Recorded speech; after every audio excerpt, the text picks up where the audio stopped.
मंदार सुमंगल या चॅनलमध्ये आपल्या सर्वांचं सहर्ष स्वागत आहे। ज्या ज्या मंडळींनी माझा चॅनल सबस्क्राईब केलेला आहे यांना शतशः धन्यवाद। याच पद्धतीने आपण चॅनल सबस्क्राईब केलेला आहेच आहे, अनेक विषयांची माहिती पाहत राहा, घेत राहा आणि जर का आपल्याला व्हिडिओ आवडलाय तर आपण इतरांना ते जरूर शेअर करावेत। या योगे अनेकांना या धर्मशास्त्राविषयी, आपल्या सणांविषयी, व्रतवैकल्यांविषयी विस्तृत अशी माहिती देण्याचा प्रयत्न आपण या चॅनलच्या द्वारे करतो आहोत। आज आपण पाहूया की या पितृपक्षामध्ये भरणी श्राद्ध केलं जातं। मग हे भरणी श्राद्ध का करायचं किंवा ते केल्याने आपल्याला काय मिळतं याच्याविषयी आपण थोडी चर्चा करूया। या भरणी श्राद्धाच्या विषयी काही अद्याप अनुत्तरित असे काही प्रश्न आहेत की हे भरणी श्राद्ध पहिल्या वर्षाच्या आतच करायचं का वर्ष श्राद्ध झाल्यानंतर भरणी श्राद्ध करायचं, मग हे भरणी श्राद्ध स्त्रियांचं करायचं का पुरुषांचंच फक्त करायचं, असे अनेक प्रश्न असतात आणि दरवर्षी तेच प्रश्न अनेक मंडळींकडनं विचारले जातात। मला काही विद्वान मंडळींचे काही लेख या बाबतीत वाचायला मिळाले, त्याच्यावरूनच मी आपल्याला हा व्हिडिओ तयार करून आपल्याला पाठवतो आहे। आपणही जरूर त्याचा विचार करावा। मुळामध्ये असं आहे की पितृपक्षामध्ये ज्या दिवशी भरणी नक्षत्र येतं त्या दिवशी भरणी श्राद्ध हे केलं जातं। आपल्या कॅलेंडरवर सुद्धा पितृपक्षामध्ये भरणी श्राद्ध म्हणून लिहिलेलं असतं, पंचांगामध्ये लिहिलेलं असतं भरणी श्राद्ध म्हणून। ज्या दिवशी ते लिहिलेलं असतं त्या दिवशी भरणी नक्षत्र असतं आणि या पितृपक्षातलं जे भरणी नक्षत्र आहे ते सर्वसाधारणपणे पितृपक्षातल्या संकष्टी चतुर्थीच्या आसपास ते येतं, आदल्या दिवशी किंवा दुसऱ्या दिवशी किंवा त्या चतुर्थीच्या दिवशी भरणी श्राद्ध हे येत असतं। म्हणजे भरणी नक्षत्र त्या दिवशी आलं आणि भरणी नक्षत्रावरती जे श्राद्ध केलं जातं त्याला भरणी श्राद्ध असं म्हणतात। श्राद्ध सगळी सारखीच असतात, फक्त आपण ते केव्हा करतो, कधी करतो, कुठे करतो, कसं करतो त्याच्यावरती त्याची नावं बदलतात। प्रक्रिया ही सर्वत्र सारखीच असते। मग हे भरणी नक्षत्रावर केलं जाणारं श्राद्ध आहे म्हणून याला म्हणतात भरणी श्राद्ध। आता भरणी नक्षत्र जे काही आहे ते 27 नक्षत्रांमधलं एक नक्षत्र आहे। आपल्याला माहिती आहे की आपण नक्षत्र म्हणताना अश्विनी हे पहिलं नक्षत्र म्हणतो आणि लगेच दुसऱ्या क्रमांकाचं नक्षत्र हे भरणी असं येतं। अश्विनी, भरणी, कृत्तिका, रोहिणी, मृग, आर्द्रा अशी सगळी 27 नक्षत्र येतात। प्रत्येक नक्षत्राचं प्रत्येक विधीकरता वेगवेगळं महत्त्व आपल्याकडे सांगितलेलं आहे। प्रत्येक नक्षत्रांना देवता पण सांगितलेल्या आहेत, म्हणून या भरणी नक्षत्राची देवता मुळामध्ये यम ही देवता आहे आणि म्हणून या भरणी नक्षत्राला फार मोठं महत्त्व आहे। या दिवशी पितृतृप्त्यर्थम भरणी नक्षत्र असताना जर का आपण श्राद्ध केलं तर त्याला महाभरणी श्राद्ध असं पण म्हणण्याची पद्धती आहे। म्हणून एक श्लोक आपल्याकडे असा येतो, भरणी पितृपक्षेतु महती प्रकीर्तिताः अस्याम श्राद्धम कृतयेन स गयाश्राद्धकृत भवेत, असा मत्स्य पुराणामध्ये श्लोक आलेला आहे। अर्थ असा झाला या श्लोकाचा की पितृपक्षामध्ये भरणी नक्षत्रावर जर का आपल्या वडिलांचं श्राद्ध केलं तर गया क्षेत्रामध्ये श्राद्ध केल्याचं फल आपल्याला मिळतं, असं मत्स्य पुराणामधलं हे वाक्य आहे। पूर्वीच्या काळी आयुष्याच्या उत्तर काळामध्ये, उत्तरार्धामध्ये म्हणजे सर्वसाधारणपणे 50, 55, 60 नंतर लोक काशी, गया, प्रयाग अशा यात्रेला जात असत आणि ज्या वेळेला ते त्या यात्रेला जायचे त्यावेळेसचा काळ असा होता की त्यावेळेस वाहनं उपलब्ध नव्हती, गाड्या नव्हत्या, एसट्या नव्हत्या, रेल्वे नव्हती, विमान नव्हतं। अशा वेळेला लोक पायी यात्रा करत असत आणि मजल दरमजल करत या वाराणसीला जात असत, चारधाम यात्रेला जात असत आणि ज्या वेळेला ते तिथे जायचे त्यावेळेला तिथे जाऊन आपल्या सगळ्या पितरांना मुक्ती देण्याकरता म्हणून त्या गयेच्या ठिकाणी, गंगेच्या ठिकाणी, त्रिवेणी संगमाच्या ठिकाणी श्राद्ध करत असत किंवा वरती हिमालयामध्ये ब्रह्मकपालाच्या ठिकाणी जाऊन श्राद्ध करत असत.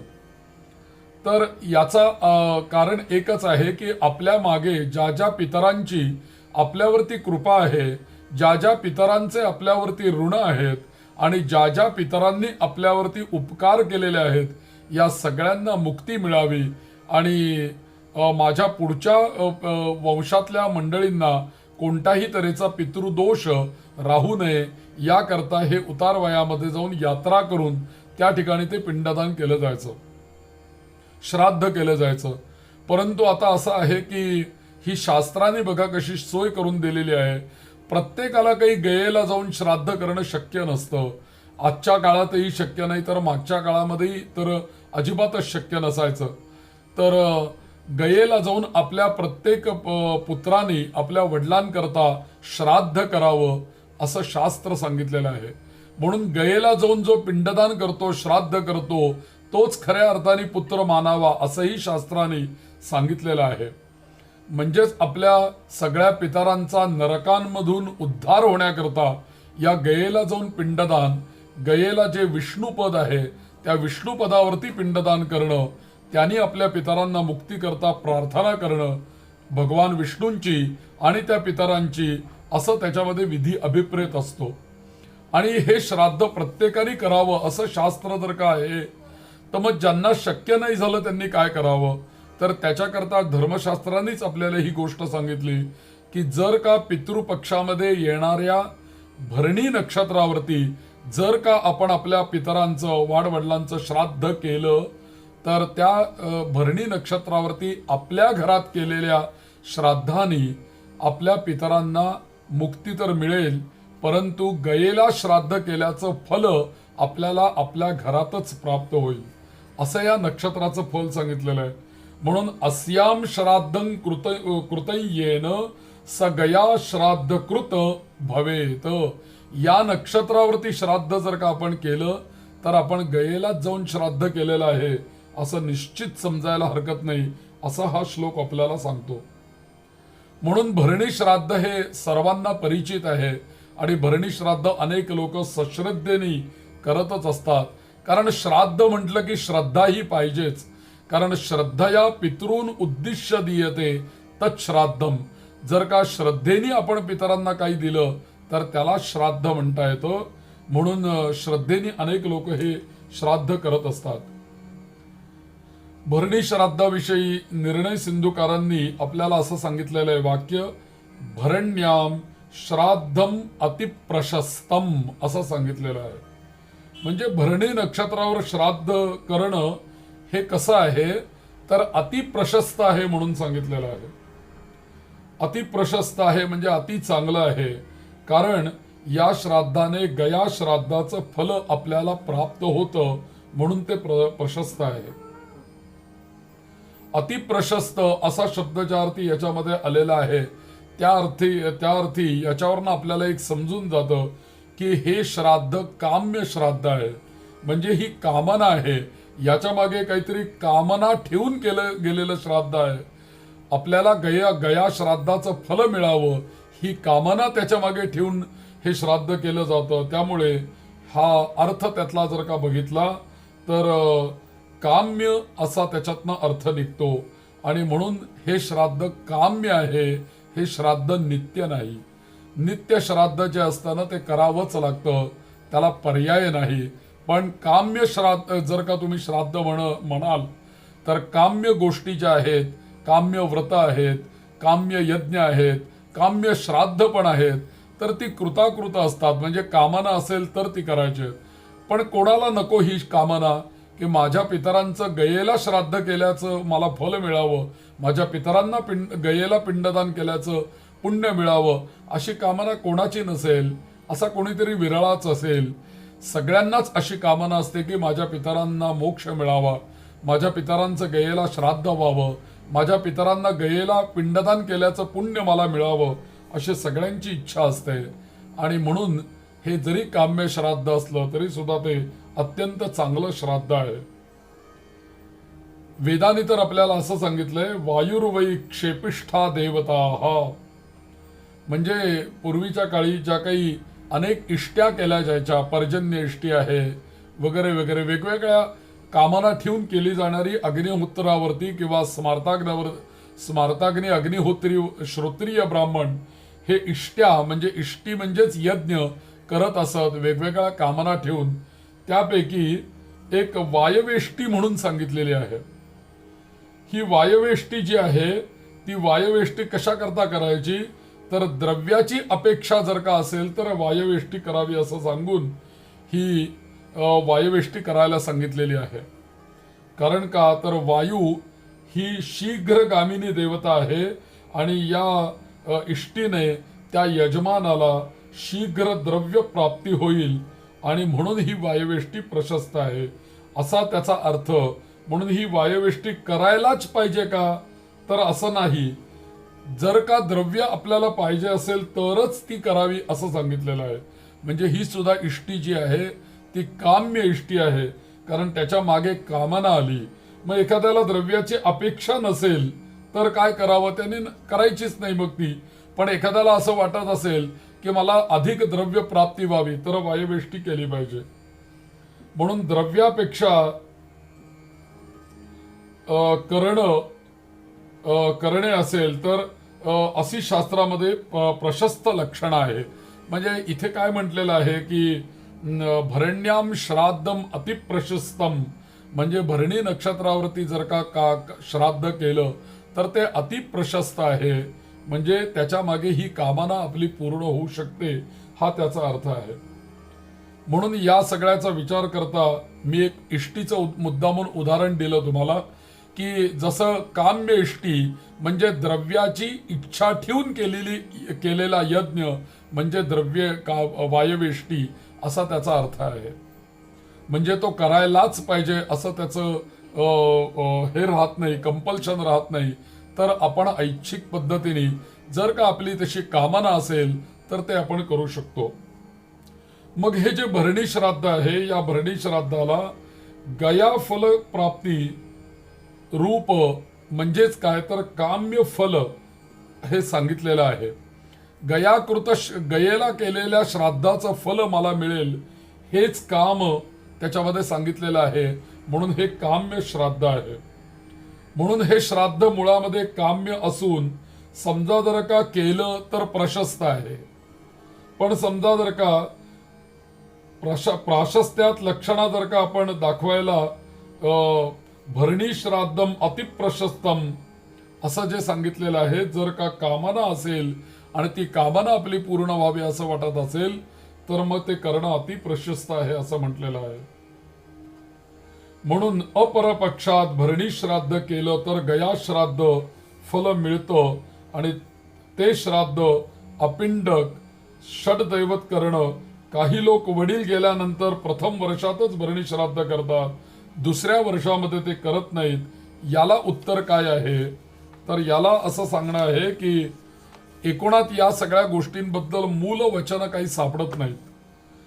पण मृत व्यक्तीला वर्षानंतर खऱ्या अर्थाने पितृत्व प्राप्ती होत असते आणि दुसऱ्या वर्षीपासून भरणी श्राद्ध करणे योग्य आहे असे काही जणांचं मत आहे, परंपरा पण आहे.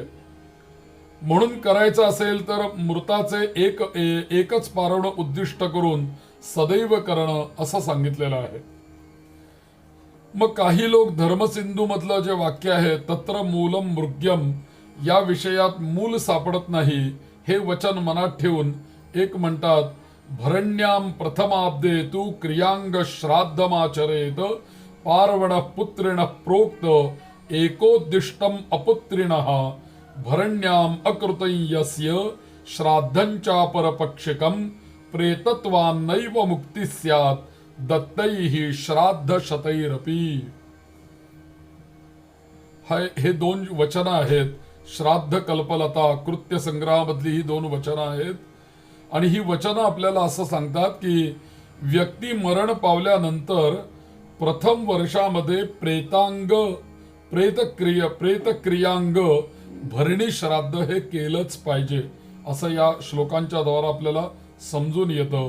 प्रेत क्रियांग भरणी श्राद्ध केलं पाहिजे, म्हणून जी जी प्रेत क्रिया केली जाते त्याच्या अंगत्वेनेच भरणी श्राद्ध केलं पाहिजे.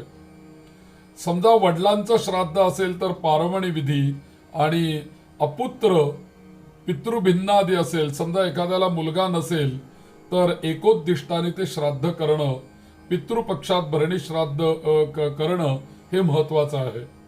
आणि पुढे असं सांगतात की समजा पितृपक्षात हे भरणी श्राद्ध जर का केलं नाही तर 100 श्राद्ध जरी केली तरी सुद्धा प्रेतत्वापासून त्याची मुक्ती मिळणार नाही असा स्पष्ट उल्लेख या श्लोकामध्ये येऊन जातोय. भरण्याम अकृतम यस्य श्राद्धंचा परपक्षिकम प्रेतत्वा नैव मुक्ती स्यात् दत्तैहि श्राद्ध शतैहि अपि. 100 जरी श्राद्ध केली तरी सुद्धा प्रेतत्वापासून मुक्ती मिळणार नाही, पण एक मात्र भरणी श्राद्ध जर का केलं तर त्यांना प्रेतत्वापासून मुक्ती मिळेल असा सरळ या श्लोकाचा अर्थ आहे. पण या श्लोकामध्ये क्रियांग असा शब्द आलेला आहे, म्हणजे असा शब्द वापरलेला आहे. आणि क्रिया म्हणजे कोणती क्रिया, तर क्रिया म्हणजे असा प्रश्न येतो त्यासाठी वर्षांत सपिंडन पक्ष आपल्याकडे सांगितलेला आहे. म्हणजे 1 वर्षभर दर महिन्याला श्राद्ध करत जायचं आणि वर्षांनी सपिंडीकरण करायचं असं मूळ शास्त्र आहे. परंतु याच्यामध्ये कालप्रभावाप्रमाणे या गोष्टी सर्वांना शक्य होत नाहीत, म्हणून फार पूर्वीपासूनच सपिंडीकरण हे आपल्याकडे 12व्या दिवशीच व्यक्तीचं निधन झाल्यानंतर ते केलं जातं. जर का वर्षांती सपिंड जर का असेल आणि आम्ही जर का दरवर्षी जर का ते श्राद्ध करत, दर महिन्याचं जर का श्राद्ध वेगवेगळं करत असू वर्षापर्यंत, तर मात्र ती जी क्रिया चालू आहे त्या क्रियेच्या अंगभूत भरणी श्राद्ध आपल्याला करता येतं असा त्याचा सरळ अर्थ होतो. म्हणून या पक्षामध्ये वर्षपर्यंत मासिक श्राद्ध होत असतात. पारवण या शब्दाने सपिंड पक्ष तिथे स्वीकारलेला आहे आणि म्हणून वर्षात सपिंड पक्षात एकोद्दिष्टाने आणि द्वादशाह सपिंडन पक्षात पारवण विधीने भरणी श्राद्ध करणं असा तिथे स्पष्ट अर्थ होतो. खरं तर जी 16 मासिक श्राद्ध केली जातात, व्यक्ती गेल्यानंतर 13व्या दिवशी आपल्या घरी सुद्धा मासिक निवृत्ती आपण करतो, किंवा 11व्या दिवशी सुद्धा संपूर्ण वर्षभराची मासिक श्राद्ध संपन्न होत असतात. ही मासिक श्राद्ध होताना या मासिक श्राद्धामध्ये या भरणी श्राद्धाची गणना होत नाही. आता प्रशस्त असल्याने हे जे श्राद्ध आहे हे श्राद्ध काम्य आहे, त्यामुळे जर का केलं तर चांगलं आणि नाही केलं तर दोष नाही असं त्याच्यावरून सिद्ध होतं. कारण काम्य कर्म जी आहेत ती केली तर चांगली, त्याचं चांगलं फल मिळेल, पण नाही केली तर मात्र त्याचा दोष नाही असं याच्यावरून सिद्ध होतं. आता दुसरा जो श्लोक आहे, भरण्याम अकृत यस्य श्राद्धंचा परपक्षिकम प्रेतत्वा नैव मुक्ती स्यात् दत्तैहि श्राद्ध शतैरपि. आता या श्लोकाचा सरळ अर्थ काय होतो की समजा भरणी श्राद्ध नाही केलं तर किती श्राद्ध केले, कितीही श्राद्ध केली तरी सुद्धा त्याचं प्रेतत्व त्या व्यक्तीचं जाणार नाही असा स्पष्ट अर्थ होतो. आणि गया श्राद्ध प्रत्यक्षाने नाही केले तरी सुद्धा त्याच्यापेक्षा भरणी श्राद्धच मुख्य असल्याने भरणी श्राद्धाने गया श्राद्ध आपल्याला फल मिळेल अशी त्याच्यामध्ये सांगितलेलं आहे. आता याचा अर्थ असा नाही की त्याच्यामुळे गयेला काही थोडंसं दुय्यमत्व प्राप्त होतं असं मुळीच नाही. गया श्राद्ध श्रेष्ठच आहे म्हणून त्याचे भरणी श्राद्ध प्रशस्त आहे एवढंच त्याच्यामधनं आपण अर्थबोध घ्यायचा आहे. म्हणून भरणी श्राद्धावर श्राद्ध केल्याने आपल्याला गया श्राद्धाचं फल मिळणार आहे हेच त्याचा अर्थ आहे. म्हणजे असं मुळीच नव्हे की भरणी श्राद्धावर श्राद्ध करायचं आणि गयेला नाही केलं श्राद्ध तरी चालेल, किंवा गयेला दुय्यमत्व द्यायचं भरणी श्राद्धाला श्रेष्ठत्व द्यायचं असा मात्र त्याच्यामध्ये मुळीच अर्थ नाहीये. आता म्हणून भरणी श्राद्ध हे प्रशस्त आहे, काम्य आहे, परंतु ते नित्य श्राद्ध नाही. जसं वर्ष श्राद्ध आपण दरवर्षी करतो त्यामुळे ते नित्य श्राद्ध आहे, तसं भरणी श्राद्ध मात्र प्रशस्त काम्य असल्यामुळे ते नित्य श्राद्ध होत नाही. मग दर्श श्राद्धम गया श्राद्धम श्राद्धंचा परपक्षिकम प्रथमेब्देपि कुर्वीत सपिंडीकरणे कृते नित्य नैमित्तिक श्राद्धम तीर्थ श्राद्धादिकंच यत सपिंडीकरणात ऊर्ध्वम पुत्रहा कुर्याद यथाविधी. स्मृती संग्रह या ग्रंथातले हे श्लोक आहेत. याच्याप्रमाणे सपिंडीकरण केल्यानंतर दर्श, महालय, गया, तीर्थ, नित्य, नैमित्तिक ही सगळी श्राद्ध आपल्याला करता येतात. ही केव्हा करता येतात? जेव्हा सपिंडीकरण होऊन गेलेलं असतं तेव्हाच ही श्राद्ध करता येतात असं सिद्ध आहे.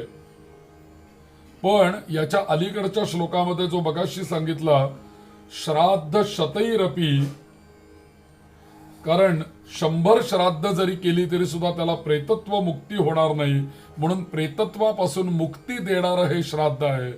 म्हणून खऱ्या अर्थाने प्रेतत्व हे एखादी व्यक्ती गेल्यानंतर त्याला पितृत्व प्राप्त व्हायला 1 वर्षाचा कालावधी लागतो. तिथपर्यंत प्रेतत्व त्याचं हळूहळू मुक्त होत असतं.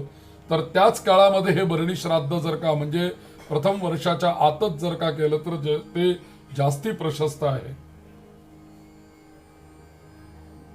म्हणून वर्षानंतर पितृत्व प्राप्ती होत असल्याने प्रथम वर्षी भरणी श्राद्ध करता येत नाही हे वाक्य वर्षांत सपिंडन पक्ष धरून असल्याने, आता समजा वर्षांनी जर का सपिंडीकरण असलं तर मात्र हे श्राद्ध करता येत नाही. कारण गया श्राद्ध कामनाने करता येईल आणि सोडले तर दोष नाही. आत्ताच्या काळामध्ये आपण काय करतो की 12व्या दिवशी सपिंडीकरण पूर्ण करून घेतो, 13वा घरी आपल्यानंतर मासिक श्राद्धही पूर्ण करून घेतो. म्हणून ज्या वेळेला आपण ही मासिक श्राद्ध ही त्या महिन्याला वर्षभर करत असू त्यावेळेला हे सगळे नियम लागू होतात.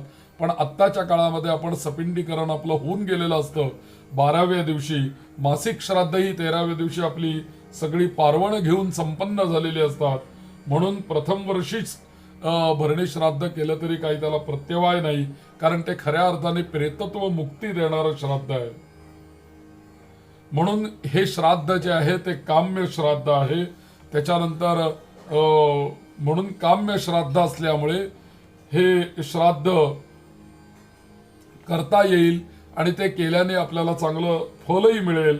आणि समजा जर का आम्ही केलंच नाही तर आम्हाला काही विशेष काही दोष लागणार नाही, हाच त्याचा अर्थ होतो.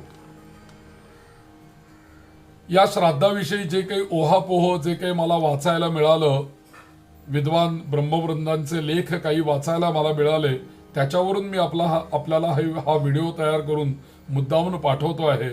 याच्यामध्ये जे मला वाचायला मिळालं ते मी आपल्याला या व्हिडिओच्या द्वारे सर्वांना सांगण्याचा प्रयत्न करतोय. तरी सुद्धा आपण योग्य तो आपण आपला विचार करावा आणि त्याप्रमाणे निर्णय घ्यावा. आता काही लोक या भरणी श्राद्धाच्या बाबतीमध्ये असं म्हणतात की 2 विभिन्न मतं याच्या बाबतीत दिसून येतात. फलप्राप्ती आणि हेतू याचा काय आहे? तर एक पक्ष असा आहे की प्रथम वर्षीच सपिंडीनंतर भरणी श्राद्ध करण्याचा एक पक्ष आहे. तर दुसरा पक्ष असा आहे की प्रथम वर्ष श्राद्धानंतर येणाऱ्या महालयातील भरणी श्राद्धाचे समर्थन करणारा एक पक्ष आहे. थोडक्यात काय आहे की प्रथम वर्ष भरणी श्राद्ध विचार जो आहे कृत्य संग्रह ग्रंथामधला पण आपण बघितला, श्राद्ध कल्पलता ग्रंथाप्रमाणे पण बघितलं, अंत्येष्टी पद्धतीमधला काही श्लोक बघितले. या ग्रंथांच्या आधारे असं लक्षात येतं की प्रतिवर्षी पितृपक्षात येणाऱ्या भरणी श्राद्धाविषयी आपल्याला माहिती या व्हिडिओच्या द्वारे आपण घेण्याचा प्रयत्न केलेला आहे. पहिल्या वर्षी मग भरणी श्राद्ध करायचं का नाही? तर त्याला एक श्लोक सांगितला, भरण्याम अकृतय्यस्य श्राद्धंच्या परपक्षकम प्रेतत्वा नैव मुक्ती स्यात् दत्तैहि श्राद्ध शतैरपी. म्हणजे जर का भरणी नक्षत्रावरती आपण जर का श्राद्ध केलं नाही या पितृपक्षामध्ये, तर गेलेल्या व्यक्तीची प्रेतत्वापासून कधीही मुक्ती होणार नाही. जरी त्यांची 100पेक्षा जास्ती श्राद्ध केली तरी सुद्धा त्यांना मुक्ती मिळणार नाही. म्हणजे भरणी श्राद्ध करणं हे क्रमप्राप्त आहे. प्रथमाब्दामध्ये भाद्रपदा परपक्षे क्रियांगम भरणी श्राद्धम त्रिदैवत्यम सपिंडकं कार्यम. या वचनावरून आपल्याला असं लक्षात येतं की प्रथम वर्ष श्राद्धाच्या पूर्वी प्रेतत्व मुक्तीसाठीच भरणी श्राद्ध केलं पाहिजे. आणि ते भरणी श्राद्ध केलंच का पाहिजे याचं कारण आपल्याला गयेला केलेल्या श्राद्धाचं फल प्राप्त होतं.